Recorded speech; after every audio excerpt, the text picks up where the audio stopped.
Pashaparo, Y.7. Thank you for tuning. The replay. Big boy P.E.P for my peeps. All right. Welcome back to the channel. I appreciate your patience. Like I always tell you, make sure you subscribe, hit the notification bell, all that good stuff. And that way you get access to all the videos when they actually drop. So I had I don't like making excuses, but you know what? I took last week off. It was one thing after one thing after another. I put out a new song. Well, actually, I kind of like recorded, mixed and mastered the song last weekend, and didn't go to sleep like till 7:30, 8 o'clock Sunday a.m. So then by the time I went to sleep, got up, it was already like afternoon, and ran a couple errands, you know, stuff you normally try to take care of on a weekend. And we was still on like hiatus from the stocks at that time. So due to the prior week's activities, and then observing it Monday, I think what day was the let's see here. What day was the first was Monday. So I observed it for a little while Monday. Got back in to the stocks that we had, you know, we've been talking about for a little while. Sins, Trexie, TMDI, Beyond, TNXP, etc. Got some FRSX, you know, just loaded back up a little bit on what we had as the core plan, and just was busy last week. So as far as work goes, you know, I told you I had a lot of stuff going on. So so Friday was pretty good. I bought got another car. So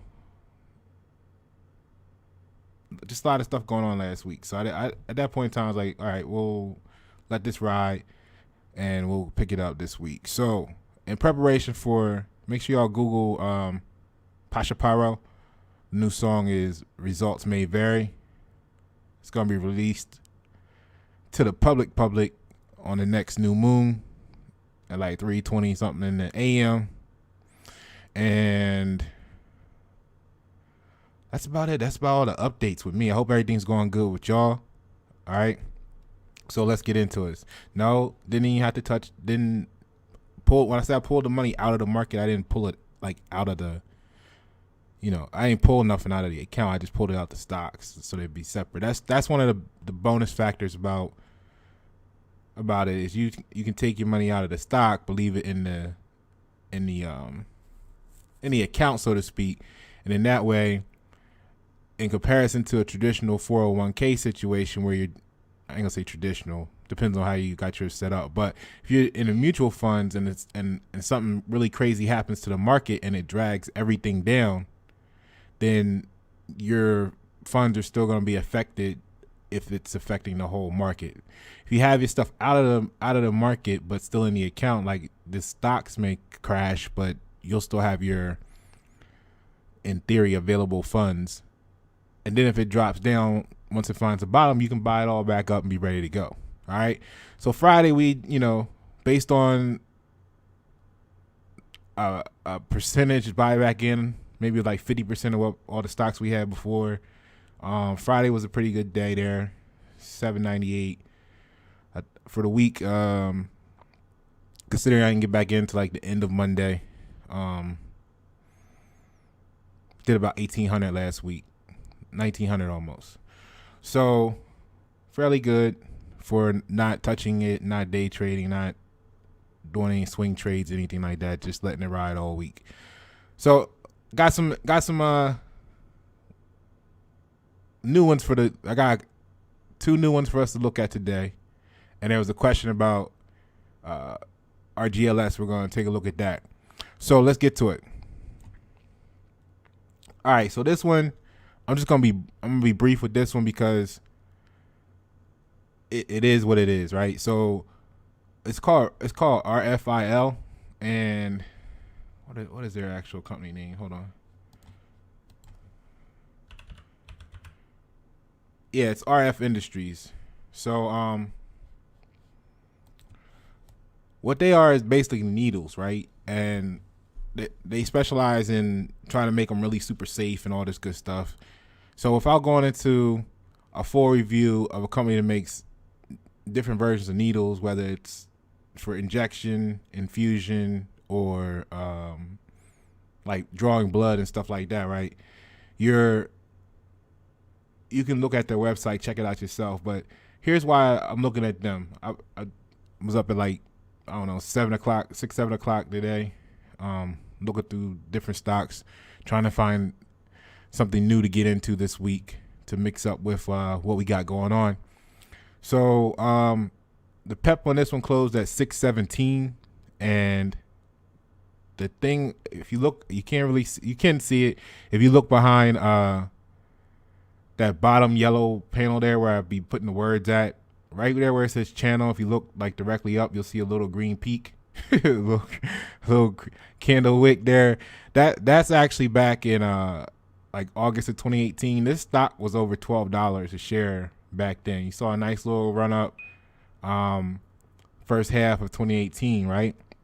Then it fell, and it spent a good bit of time hovering between $8-9. It had some dips below 8, and then around March 2020, it dropped like most stocks did, and well, there was a little drop there before, but then it dropped March 2020 like most stocks did, came back, dropped a little bit, and then now it looks like it's just finally starting to see its true recovery. I'm looking at that as that could be what it is, right?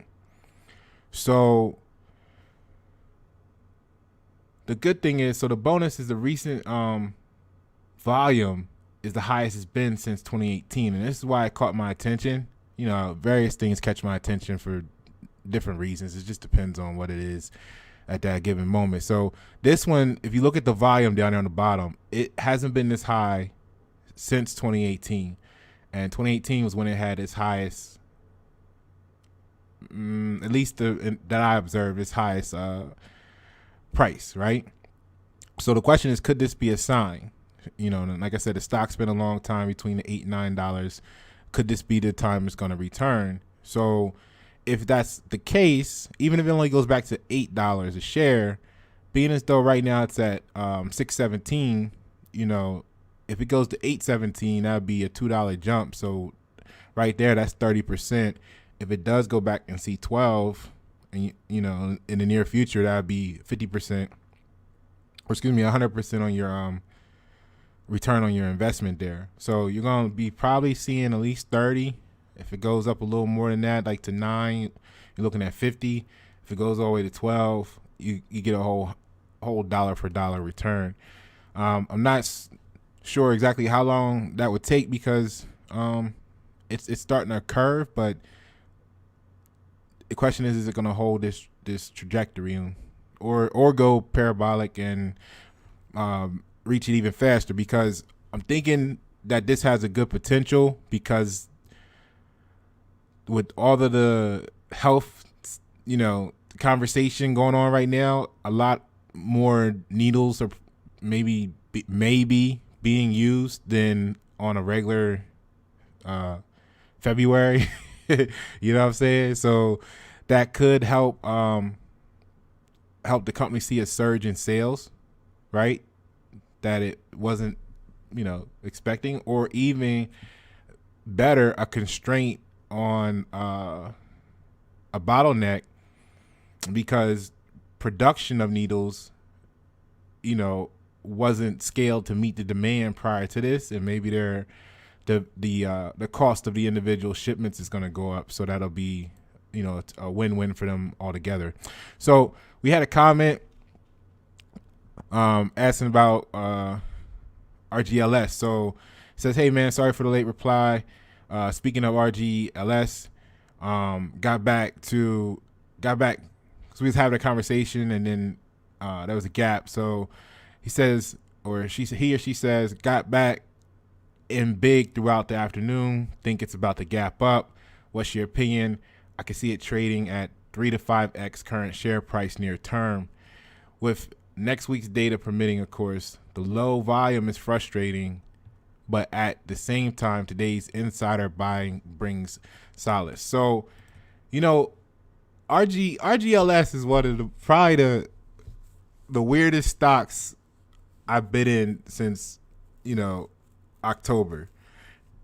We discovered, in my opinion, why it didn't move, it didn't jump during the conference when we thought it was, because they did that sale perfectly timed right before. I think that absorbed, and that's why it flatlined. So this is where we were at back in January 26th. The last I mentioned it. We've been in and out. You know how we do. So it said at that time it closed at $1.55. It was up 21% that day, right? So we have been in and out since early December, and the most recent buy-in at that time was $1.19. So after the stall to the stock had around the conference, it's good to see it moving at that time. So at that time, it closed at $1.55. So fast forward back to today, and we're closing at $1.53, right? But the cool thing is this.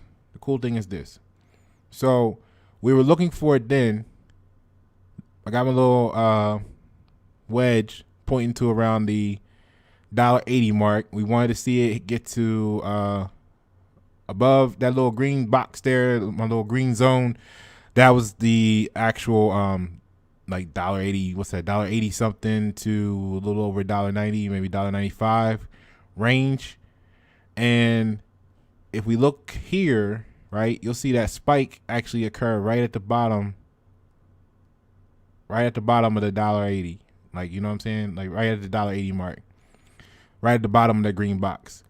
Now, today, or Friday rather, it closed at $1.53. So if we zoom out, and I zoomed out big so we could see, several months. And here's why I'm saying it like this, because normally I would come with all the math and say, okay, here's this and here's that, and it should go to here, and this is, about when, how many hours, that's how it would normally come. But just we know what this stock's potential is, right? And the question is, do we have the patience? Because this stock keeps playing with us, man. You know what I'm saying? It keeps playing with us. But if we go back and look, like we were in it early December. So if we go back and just look, and even I drew my lines out for a channel, right? And I took it back to like a point in November when it was still relatively flat. And if we just create a channel from there, as you can see, it has a nice upward trajectory. It's got some stair stepping going on. And for the most part, it keeps climbing. So it is doing exactly what we would like to see a stock do. It's just doing it at its own pace, which may be a little frustrating, especially with all the high flyers, quick acrobatic stocks we've been flipping lately. This one is really taking its time, which is a gift, and it's not a bad thing, but it's like an anticipation thing. You know what I mean? Like, you're just really excited. You know it's gonna pop. But I think the best thing about this is to just get in with something that you're comfortable with, if you haven't already, like you are now, and just let it ride, because this is one of those stocks that we're gonna go to sleep one day and we're gonna wake up and it's gonna be up like 200%, 400%, like overnight, because of some news that nobody was expecting, and then it's gonna be off to the races. And the new strategy is not FOMO, it's not fear of missing out, but we positioned ourselves where we can be in position with, let's say, for virtually pennies on a dollar for free. So it doesn't cost us anything to now be waiting. We still have our original funds we use to get in that position out. So anything that happens to it at that point is all bonus factor. So I would just I don't know, because there's not really much news about it. they're not really doing nothing, but they keep going up. They're going up. So hang on to it and enjoy the ride, because it's gonna pay off shortly. Now, for the highlight of today's video, I want to talk about CPS. Right now, this one actually showed up to me because of its huge ramp up over the last 2 days, right? As far as 2 days of the market being open. Now, the P.E.P closed at 22.54. It dropped to 22.10 in the after hours. And what we got to remember is this was at $6.90 on the 2nd. And today being the 7th, we're the 6th. So Friday was the 5th. So we can't count these last 2 days, but on the 2nd, it was at $6.90. It actually hit $30 on the 4th. Then dropped to $18.18 before this last climb got it to where it's at now at $22.10, right? So the support for this one appears to be good at $21.01. And at this angle, it could revisit $30 this week, if not like early this week. But the question is it going to continue its current trajectory, or is it going to consolidate as people take profits from their excitement from waiting over the weekend, right? So basically, will it hold position and continue upwards, or will it drop and give us a better buy-in? Because I know my focus, that's the part of being agile. You know what I mean? Is that you're flexible, you're able to move when you need to move, and all the stuff we've even talked about on this channel is preparing us all for that. So I hope you guys are in a position to take advantage of this if you want to. I'm not an expert or analyst. I'm not encouraging to buy this. This is for your entertainment purposes only, and I'm just letting you know what I'm considering. Excuse me. So with that being said, I'm looking at this. I know my recent activity has been, okay, let's do the research. Let's get the stock at like 50 cents, $1, buy thousands of shares and take that to the bank. Now, this one, we missed the first jump, right? However, when I looked at the company, I'm really excited for the potential. And here's why. So when you look at what they are, it's like, what are they not? You know what I'm saying? So just looking at this homepage, you see a lot of images here, and all of these images are stuff that you're familiar with if you've been watching the channel, watching the market at all, anything like that, right? So basically, CPS, a world leader in metal matrix composites. Now it gets amazingly complicated, but very simple at the same time.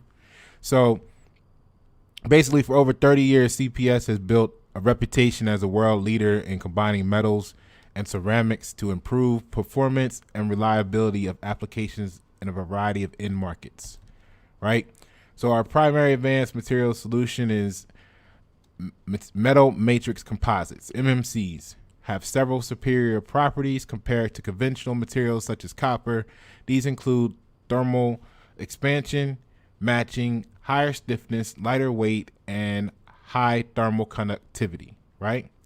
Then they have these things called ALSIC products and applications, which is aluminum silicon carbide, right? Their products go into base plates for high power applications, including motor controllers for high speed electric trains, hybrid and electric vehicles, subway cars, and wind turbines. Their components also serve as heat spreaders in internet switches, routers, and high performance microprocessors. Finally, it says they also provide products for aerospace and defense, including armor, which we'll get to that in a moment, and then oil and gas, right? So their engineers are problem solvers, and they are eager to work with you to develop new advanced materials solutions to meet your needs. So when you get into this, right? No. Let's get to this here. Now, check this out, right? We know the EV sector, right?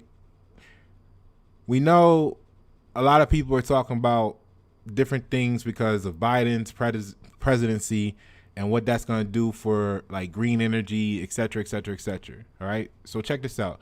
We got pretty much everything that has been spoke about as a possible new technology for energy wise, like they are in bed with. Remember we were talking about charge point, right? Back when we just talked about charge point and we were saying the pickaxe, you know what I mean? Like during the gold rush, the people that sold the pickaxes was making all the money. So this immediately came back to mind with this CPS company. So transportation wise, right? Check this out. So they got this thing called the IGBT power modules, are at the heart of trains and subway cars. So it says the power module efficiently converts electrical current from DC to AC or AC to DC. An IGBT power module is used with controlling circuitry to convert stored DC power, right, from batteries, for example, to AC power to drive motors. Turning the system around, mechanical energy applied to a generator outputs AC power that can be converted to DC power by IGBT. So it can do all things as far as the conversion factors, right? So it's going to be good on trains, subway cars, elevators, escalators, basically any people movers that might be looking to go green or full electric.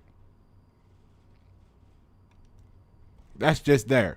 Now, in energy wise, right? They talking about wind turbines, hydroelectric systems, electric vehicle charging stations. Can you say charge point? Industrial drives and generators. There you go. Everything, right? They're in everything. Okay, let's go with telecom. So telecommunications equipment. So cellular or mobile phones are everywhere. The equipment that receives your call and sends it on its way is a cellular base station. Cellular base stations consist of a radio to receive your call, a computer to determine where to send it, and an amplifier to strengthen the signal generated by your battery-powered cell phone. So in everything they just mentioned there, they probably got a chip, a component, or a piece, or a hand involved in, right? But so they're going to be involved in telecom as it grows. Can you say 5G? Okay. So defense electronics. Right now, listen to this. They're saying defense electronics. So transmit receive modules, TR modules are key elements in phased array radars and electronic warfare applications. So phased array radars are found on ships and anti-missile defense systems. Electronic warfare systems are found in military aircraft, ground vehicles, and ships. So you should subscribe and hit the notification bell to this channel. All right. Then automotive, right? So in automotive, they're gonna have hybrid vehicles, right? They're in there. They're in there. Like everybody you just thought of, Neo to we already talked about ChargePoint, Tesla. I'm not saying that these people are doing business with them. I'm not saying they ain't either. But look at the possibility, right? Electric vehicles, period. Fuel cell vehicles. They got the race car industry down with the kinetic energy recovery systems, which you know are also on the hybrids, right? If not other stuff. So look at this. Computing, internet. Again, can you say 5G network? Integrated circuits are key building blocks of almost all electronic systems. In every application, the IC must be connected to other components. This is done by placing the IC in a protective housing, which includes solder balls, right? Pins or wires for connection with other components. So all of this 5G build out, whether it's the telecom side or the internet computing side, they're going to be involved with that. Aerospace. So the communication, guidance, radar, and control systems in airplanes and satellites can you say Space Force, right? Must achieve high reliability in harsh environments. The electronics in these systems are housed in protected in hermetic housings constructed with combinations of materials which enable them to withstand constant thermal cycling. These applications experience, right? And then gas and oil, which is kind of like, okay, who cares? But they're going to be in the gas and oil stuff too, right? So you got all these new, let's say, train technology, elevator technology. Everybody wants the magnetic trains now. Everybody wants, when they upgrade all that, CPS getting a call. All them wind farms, underwater turbine systems, all that new green energy stuff, CPS getting a call. All that telecom stuff, all that 5G stuff, CPS getting a call. The defense contractors, speaking of which, look, so this just happened on the 2nd, which is what caused, or I ain't gonna say by itself, but what really drove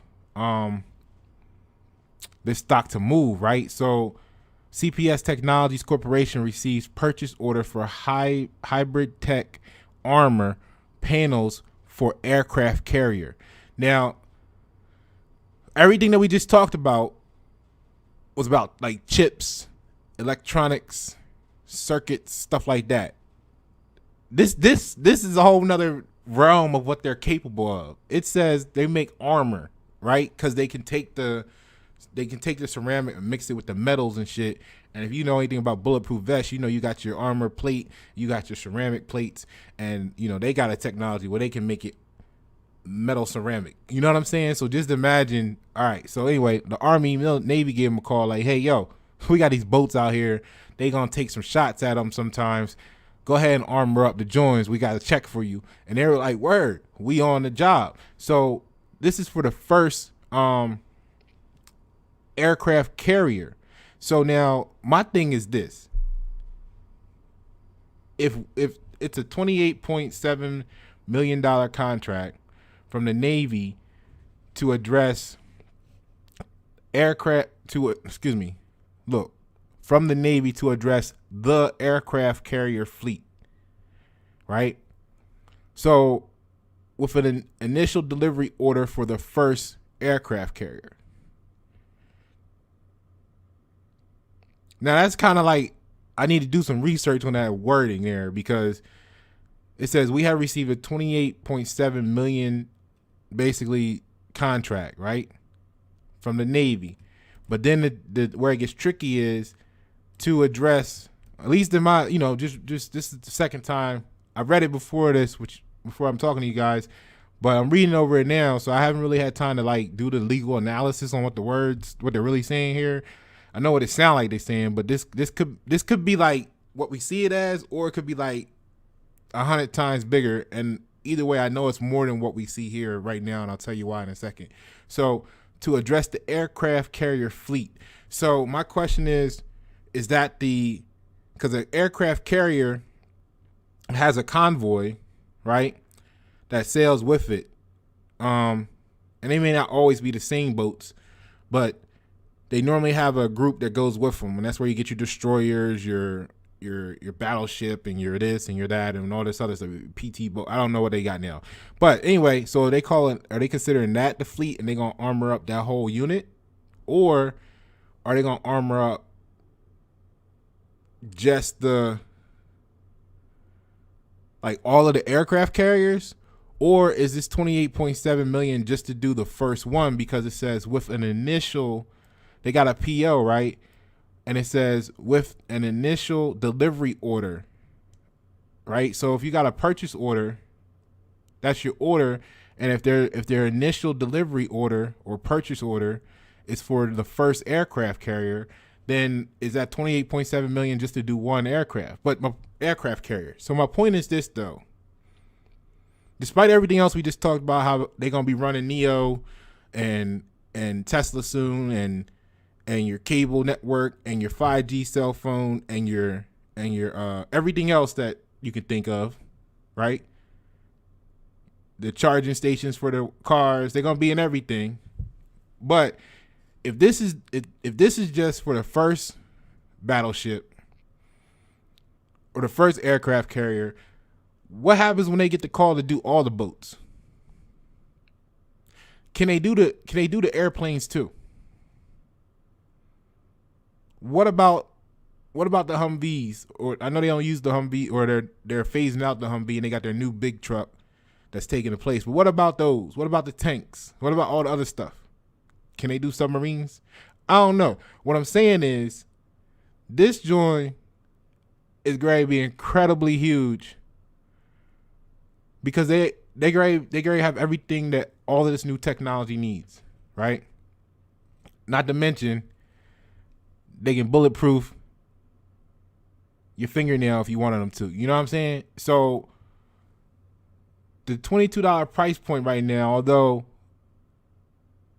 we're late on the jump, it's still the perfect time for the long run. So what I'm gonna consider is a small entry in on Monday, maybe like 50 shares, really small, because I'm thinking that I need to see if it's gonna go up, like if it's gonna continue to go up,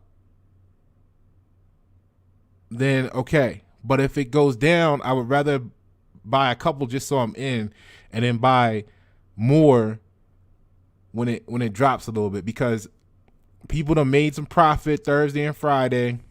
They done sat over the whole weekend, and they may be ready to sell off a little bit of it, so it could drop, but at the same time it could go up. But the long story short is $22 for what this is capable of is gonna be pennies in a bucket shortly. And I'm not saying it's gonna go to $500 a share or nothing, but I think we know it can go to at least 30 really, really quick. So even at that, that's again another 30% or so ROI. So if you can get in at 22 on whatever you get in at, go from there. I don't know. I might get 100. I don't know. I just want to get a small bout, and then see what it does, and add on maybe 100 here, 100 there, and see what happens, how it moves. Okay, so check out CPS. We cover RGLS, and I gave you refill. That's kind of funny that it's called refill. Like you can't have a better medical name than that. So check out refill. See what you want to do. They got a website that tells you everything about them. But I wanted to spend most of the time on today's video on CPSH. So there you go. Thanks for your patience. I hope everybody's having a great time. Be sure to Google the new song and check out the video. It drops in March. I'll put the link to it in the comments below. Pasha Paro. Thank you for tuning. The replay. Big board P.E.P for my peeps. Enjoy.